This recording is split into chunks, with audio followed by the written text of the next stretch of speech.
عبده وولده والناس أجمعين رواه البخاري أو كما قال عليه الصلاة والسلام الحمدللہ मुअज़्ज़ज़ मुहतारम हज़रात मुसल्लियान किराम अल्लाह जल्ला जलालुहु अम्मा नवालुहुर दरबारे लाखों कोटि शुक्रिया कृतज्ञता ज्ञापन करछि जे महान अल्लाह सुब्हानहु व तआला आमादिगोके तार महान हुकुम जुमआर सालात आदायेर जन्य मस्जिदे आशा बसा এবং সালাত আদায়ের পূর্বে আল্লাহ পাকের কিছু দ্বীনি কথাবার্তা আলোচনা করা এবং শ্রবণ করার তৌফিক ইনায়েত করেছেন এজন্য মহান প্রভুর দরবারে শুকরিয়া কৃতজ্ঞতা জ্ঞাপন করছি আলহামদুলিল্লাহ। আজকে 17ই জিলকদের 17 তারিখ, জিলহজের 10ম তারিখে ঈদুল আজহা কোরবানির ঈদ অনুষ্ঠিত হয়। তো ভেবেছিলাম এখন থেকে ঈদুল আজহা নিয়ে আলোচনা করব, কিন্তু রাস্তা এবং আসার পরে কিছু চিন্তা করে একটা পুরান বিষয়ে আলোচনা করার আবার ইচ্ছা করলাম। আল্লাহর রাসূল সাল্লাল্লাহু আলাইহি ওয়াসাল্লামকে ভালোবাসা এবং ভালোবাসার তরিকা কি, এটা নিয়ে আলোচনা করব। আল্লাহর রাসূল সাল্লাল্লাহু আলাইহি ওয়াসাল্লামের ভালোবাসা একজন মুমিনের জীবনে কতটা জরুরি এবং তার ভালোবাসার পদ্ধতি কি, আমার কথা বুঝতেছেন? রাসূলুল্লাহ সাল্লাল্লাহু আলাইহি ওয়াসাল্লামকে আমরা মহব্বত করি কি করি না? করি। আল্লাহর রাসূল সাল্লাল্লাহু আলাইহি ওয়াসাল্লামকে মহব্বত করা এটা ঈমানের একটা অংশ। রাসূলকে মহব্বত করতে হবে। আর কেনই বা আমরা রসুলকে মহব্বত করব না, যে রসুলকে স্বয়ং আল্লাহ মহব্বত করে। রসুলকে কে মহব্বত করে? আল্লাহ নিজে রসুলকে মহব্বত করেন, তো আমরা কেন মহব্বত করব না? অবশ্যই মহব্বত করব। রসুলকে যদি কেউ মহব্বত না করে তাহলে সে মুমিন হইতে পারবে না।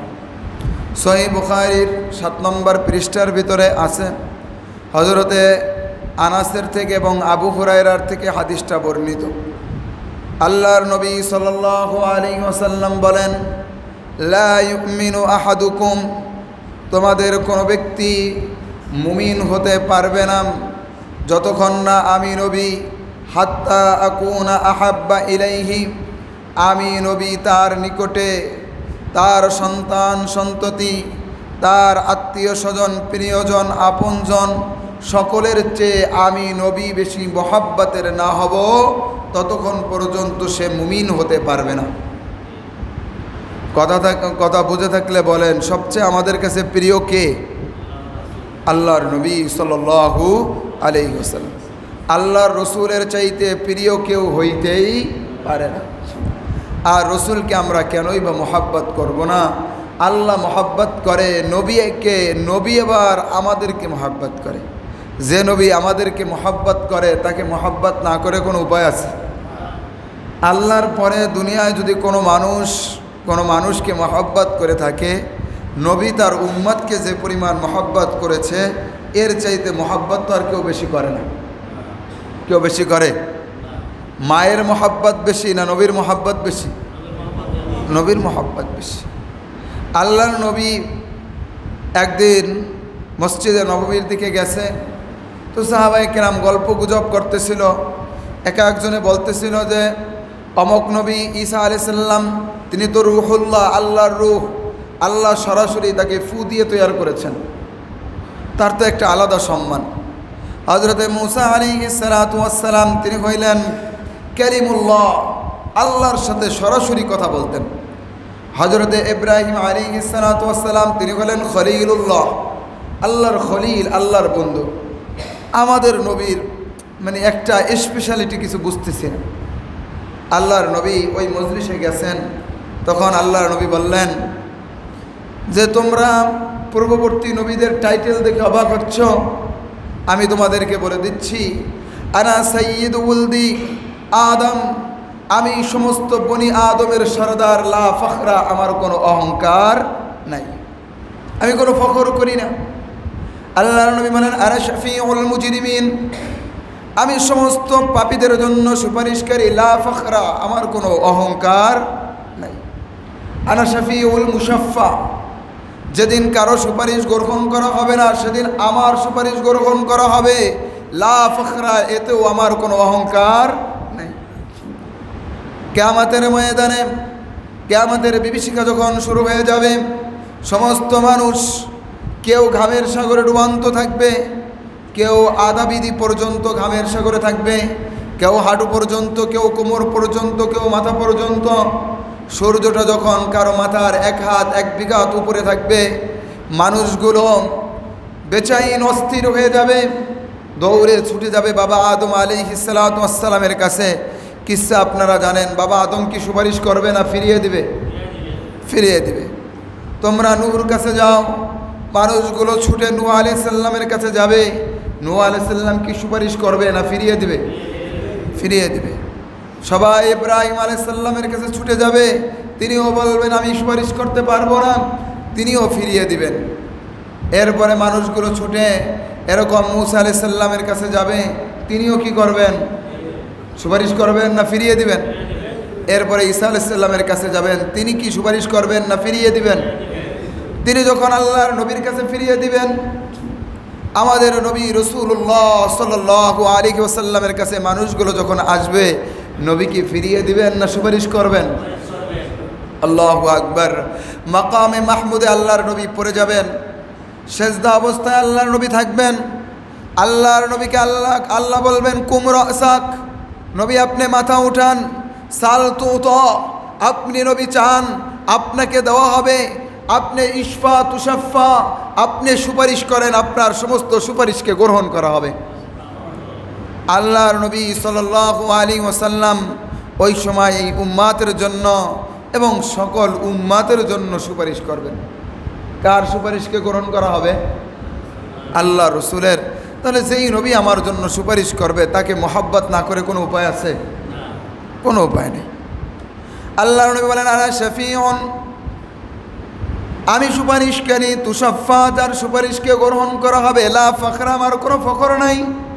আরে হাবিবুল্লাহ লা ফখরা, আমি আল্লাহর হাবিব, লা ফখরা, আমার কোনো অহংকার নাই। তোমরা ইব্রাহিমকে দেখো খলিল, আরে আমি হইলাম হাবিব, কিন্তু আমার কোনো অহংকার নাই, আমি এগুলো নিয়ে অহংকার করি না। সমস্ত নবীদেরকে নিয়ে অহংকার করো যে নবীর এই টাইটেল, এই টাইটেল। আমি নবী যতক্ষণ পর্যন্ত জান্নাতের করাঘাত না করব, কোনো নবী জান্নাতের ঘেরানো পাবে না। সুবহানাল্লাহ বিহামদ। আমি নবী সবার আগে জান্নাতে যাব, এরপরে অন্য নবীদের পালা। আমার উম্মত প্রথম জান্নাতে যাবে, এরপরে অন্য নবীর উম্মতের পালা। তাহলে আমার নবীকে আমি কেন মহব্বত করব না? যার জন্য আল্লাহ রসুল সাল্লাল্লাহু আলাইহি ওয়াসাল্লাম, এই যার জন্য কুল কায়নাত, যার জন্য আমরা আজকে এত আশায় থাকতে পারি, যে সুপারিশ নবীর পাওয়ার আশা করতে পারি, তার আশার কারণে জান্নাতের আশা করতে পারি, সেই নবীকে মহব্বত না করে কোনো উপায় আছে? আমার কথা বুঝতেছেন না? তো নবীকে তো অবশ্যই মহব্বত করতে হবে, নবীর মহব্বত তো ঈমানের অংশ। আর একটা কথা বলেছিলাম, নবীকে কেন মহব্বত করব না? যে নবীকে স্বয়ং আল্লাহ মহব্বত করে। নবী বললেন আনা হাবিবুল, আল্লাহর হাবিব। হাবিব মানে মাহবুব, আল্লাহর প্রিয়। আল্লাহ নিজে নবীকে মহব্বত করে। আল্লাহু আকবার। লম্বা কিচ্ছা আছে, পিছনে বলেছি, কিন্তু ওই বিষয়ে আলোচনা করব না। সূরা আদ-দুহা নিয়ে আলোচনা করেছিলাম। আল্লাহ আল্লাহ, যে কথাটা বলতে চাই যে নবীকে মহব্বত করতে হবে, কিন্তু মহব্বতের একটা তরিকা আছে না নাই? আছে। মহব্বত দুই ধরনের। মহব্বত কয় ধরনের? দুই ধরনের। একটা হলো নবীর দিন তরিকা মেনে মহব্বত করা, আর একটা হলো নবীর দিন তরিকা বাদ দিয়ে নবীকে মহব্বত করা। বুঝে থাকলে বলেন, মহব্বত কয় প্রকার? দুই প্রকার। কি কি? দিন তরিকা মেনে নবীকে মহব্বত করা, আর একটা হলো নবীর দিন না মেনে তার তরিকা অনুযায়ী না চলেও তাকে কি করা? মহব্বত করা। আমাদের দেশে একদল আছে নামাজ নাই রোজা নাই কিন্তু আশিকে রসুল সম্মেলন করে, আছে না নাই? আছে। তারা মহাব্বত করে কি করে না? নবীকে মহাব্বত করে। তো আমি মানিয়ে নিলাম তারা নবীকে কি করে? মহাব্বত করে। নামাজ পড়ুক আর না পড়ুক মানলাম তারা নবীকে কি করে? মহাব্বত করে। কিন্তু নবীর দিন তরিকা না মেনে মহাব্বত করলে লাভ আছে? আবু তালেবরে চেনেন? আবু তালেব জান্নাতি না জাহান্নামী? জাহান্নামী। একদিনের জাহান্নামী না চিরদিনের জাহান্নামী? চিরদিনের জাহান্নামী। কিন্তু আবু তালেব নবীকে মহব্বত করতো কি করতো না? আমার কথা বুঝতেছেন? আবু তালেব নবীকে একটু মহব্বত করতেন না অনেক বেশি মহব্বত করতেন? অনেক বেশি মহব্বত করতেন। আল্লাহ আল্লাহ বোঝার জন্য বলি কিছু ঘটনা। মিলাদ বলেন না, মিলাদ মানে এই ঘটনাগুলোর নাম হলো মিলাদ। নবী 40 বছরের আগের জীবনী আলোচনা করার নাম হলো মিলাদুন নবী।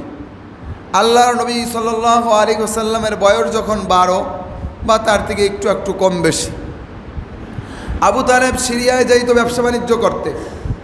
তো ব্যবসার উদ্দেশ্যে সিরিয়ায় রওনা হলো, সাথে নিজের ভাতিজা আল্লাহর নবীকেও সাথে নিয়ে গেল। আল্লাহর নবীকে নিয়ে যাচ্ছেন, তো হঠাৎ করে প্রতিমধ্যে একজন রাহেব, একজন ইহুদিদের ধর্মযাজক, পণ্ডিত, পাদ্রী এর সাথে দেখার পরে জিজ্ঞাসা করতেছে, আবু তালেবকে তো চেনে, আগে পরেও এই রাস্তা দিয়ে সফরে গেছে। তো জিজ্ঞাসা করতেছে, তোমার সাথে কে বাম্মা? তোমার সাথে কে? বলতেছে, আমার ভাতিজা, এর নাম হলো মুহাম্মদ। তো বলতেছে, আল্লাহর কসম, আমি তাওরাত পড়েছি, ইনজিল পড়েছি, আমি এই নিউ টেস্টামেন্ট বলো, ওল্ড টেস্টামেন্ট বলো, তাওরাত আর ইনজিল, এই বাইবেল আমি পড়েছি। এটার ভিতরে আখিরি নবী, শেষ নবী মুহাম্মদ আরবি সাল্লাল্লাহু আলাইহি ওয়াসাল্লামের যেই গুণাবলী দেওয়া আছে, সমস্ত গুণাবলী, তার যে চেহারা, আকার, আকৃতি দেওয়া আছে, আমি সবগুলো এই সেলের ভিতরে দেখতে পাচ্ছি। তোমরা যদি সিরিয়া ফিলিস্তিনের দিকে একে নিয়ে যাও, তাহলে সেখানের ইহুদিরা একে হত্যা করে ফেলতে চাবে, কারণ তারা জানে এই শেষ নবী ইহুদি মতবাদ, খ্রিস্টান মতবাদকে পৃথিবী থেকে বিলীন করে দেওয়ার জন্য আসবে। এই জন্য তারা এই নবীকে হত্যা করার চেষ্টা করবে। তুমি যদি তার ভালাই চাও, কল্যাণ চাও, তাকে ফেরত পাঠিয়ে দাও। সাথে সাথে আবু তালেব তাকে রিটার্ন করে দিলেন, ফেরত নিয়ে আসলেন। আচ্ছা, এখান থেকে যেটা আমি বুঝাইতে চাই যে নবীকে আবু তালেব মহব্বত করে কি করে না? নিজের ব্যবসায়ী একটা প্রোগ্রামে যাওয়ার পরে যদি রিটার্ন আসে, তাহলে ক্ষতি হয় কি হয় না? তাহলে মালের ক্ষতি বাদ দিয়ে নিজের ভাতিজাকে হেফাজত করার চেষ্টা করছে কি করে নাই? করছে। মহব্বত করে কি করে না? এটা বললাম নবুয়তের আগের ঘটনা। নবুয়তের পরে নবী হয়ে গেছেন, আবু তালেব ইসলাম গ্রহণ করছে? করে নাই। আল্লাহর নবী সাল্লাল্লাহু আলাইহি ওয়াসাল্লাম মক্কার অলিতে গলিতে দ্বীনের দাওয়াত দিয়ে বেড়াচ্ছেন।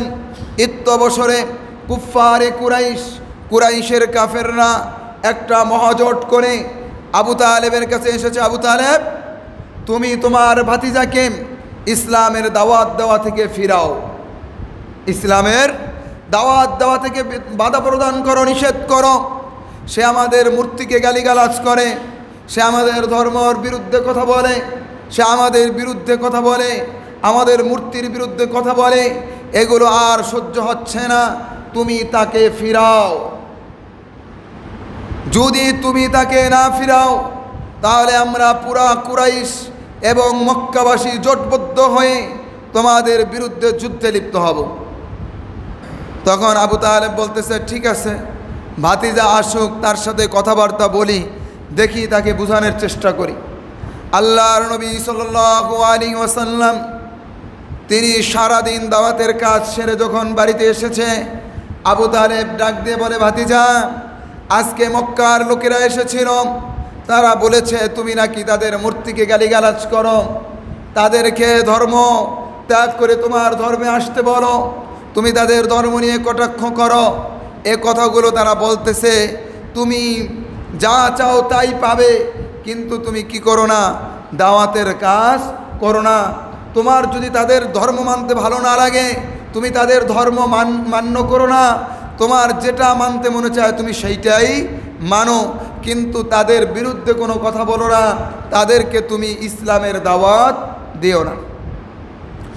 আল্লাহর নবী সাল্লাল্লাহু আলাইহি ওয়াসাল্লাম চাচাকে ডাক দিয়ে বললেন, হে আমার চাচা, আপনি যদি আমার ডান হাতে সূর্য এনে দেন আর বাম হাতে চন্দ্র এনে দেন, আমি আমার ওই সত্তার কসম খেয়ে বলতেছি যার হাতে আমি মুহাম্মাদের জান, আমি তার কসম করে বলতেছি আমি ইসলামের দাওয়াত থেকে এক পাও পিছপা হব না।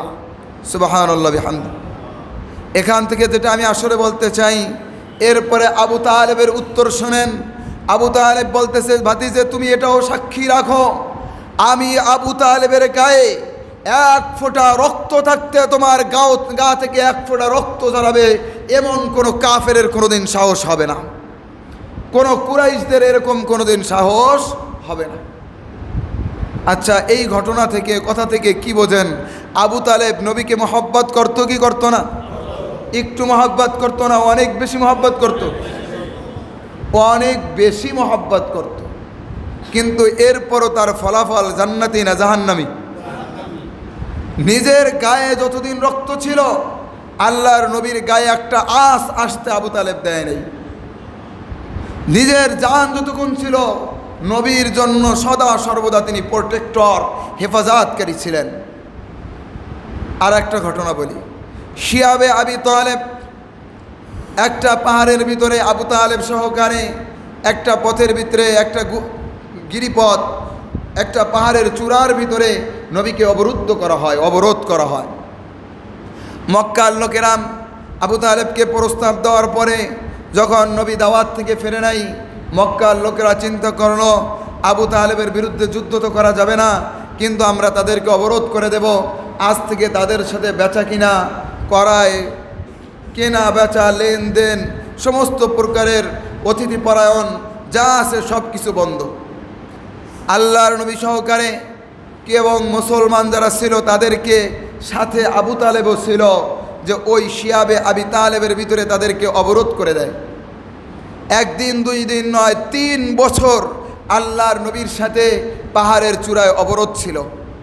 সাহাবায়ে কেরাম খাবার না খাওয়ায় গাছের পাতা খেতে খেতে, ইতিহাসের কিতাবে লেখে যেরকম ছাগলে এর পায়খানা যেরকম বড়ি বড়ি হয়, সাহাবায়ে কেরামের অবস্থা এইরকম হয়ে গেছিল। এই কষ্টের সময়ও নবীকে ছাড়েন নাই, নবীর সাথে ওই আবু তালেব ওই শিয়াবের ভিতরে, ওই চূড়ার ভিতরে তিনি ছিলেন, পাহাড়ের ওই গিরিপথের ভিতরে তিনি ছিলেন। আল্লাহর নবীকে তিনি ছাড়েন নাই, তিনি নবীর সাথে সাথেই ছিলেন। এই ঘটনার থেকেও কি বোঝা যায়? আবু তালেব নবীকে মহব্বত করতো কি করতো না? জোরে বলেন না, মহব্বত করতো কি করতো না? করতো। কিন্তু আবু তালেব জান্নাতি না জাহান্নামী? জাহান্নামী। কেন? এতগুলো ঘটনা বললাম, প্রত্যেকটা ঘটনা বলতেছে সে নবীকে নিজের জানের চাইতেও কি করে? বেশি মহব্বত করে। এতদা সত্ত্বেও তিনি জাহান্নামী কেন? আবু জাহেল নবীকে মহব্বত করে না, জাহান্নামী বুঝে আসে। আবু লাহাব নবীকে মহব্বত করে না, জাহান্নামী বুঝে আসে। কিন্তু আবু তালেব কেন জাহান্নামী বলতে পারেন? দিন তরিকা মানে নেই। কালেমা পড়া মানে কি? নবীর দিন তরিকা মানা, নবীর ইসলামকে মেনে নেওয়া, নবীর তরিকাকে মেনে নেওয়া। নবীর তরিকা, নবীর ইসলামকে মেনে নিতে পারে নাই, শুধু মহাব্বত করছে। শুধু মহাব্বত করলেই জান্নাতি হওয়া যায় না। মহাব্বত করতে হবে কার? কিভাবে? নবীর দিন তরিকা মেনে, ইসলাম মেনে তারপরে নবীকে মহাব্বত করতে হবে, তাহলে জান্নাতে যাওয়া যাবে, অন্যথায় না। শুধু আশিকে রসুল সম্মেলন দাবি করলাম, আশিকে রসুল দাবি করলাম, নবীর মহব্বতের দাবির স্লোগান তুললাম, কিন্তু নবীর দিন তরিকা নাই। আগের দিনও দাড়ি চাচা, পরের দিনও দাড়ি চাচা, আগের দিনও বেপরদা, এখনও বেপরদা, আগেও নামাজ পড়ে না, নবীর মহব্বতের দাবি করার পরেও নামাজ পড়ে না। এই লোকটা আর যাই হোক প্রকৃত অর্থে নবীর মহব্বতকারী হতে পারে না। কারণ আল্লাহ পাক কোরআনে বলেন, সূরা আলী ইমরান আয়াত নম্বর 31, আল্লাহ বলেন, কুল ইন কুনতুম তুহিব্বুনাল্লাহ, কুল ইন কুনতুম তুহিব্বুনাল্লাহ, যদি তোমরা আল্লাহকে মহব্বত করার দাবি করো, ফাত্তাবিউনি, আমি নবীর অনুসরণ করো, আমি নবীর তরিকাকে ফলো করো, ইউহবিবকুমুল্লাহ, তাহলে আল্লাহ তোমাদেরকে মহব্বত করবেন, ওয়াগফির লাকুম যুনুবাকুম, আল্লাহ তোমাদের গুনাহ খাতা মাফ করবেন। কাজেই আল্লাহর মহব্বত যদি পেতে চাই, নবীর প্রকৃত মহব্বত যদি পেতে চাই, তাহলে কি করতে হবে? বুঝতেছেন? নবীর দিন তরিকা মানতে হবে। কি করতে হবে? আল্লাহর নবী বলেন, মান আহাব্বা সুন্নতি ফাকাদ আহাব্বানি, যে আমার সুন্নাতকে মহব্বত করে সে বাস্তবে আমি নবীকে মহব্বত করে।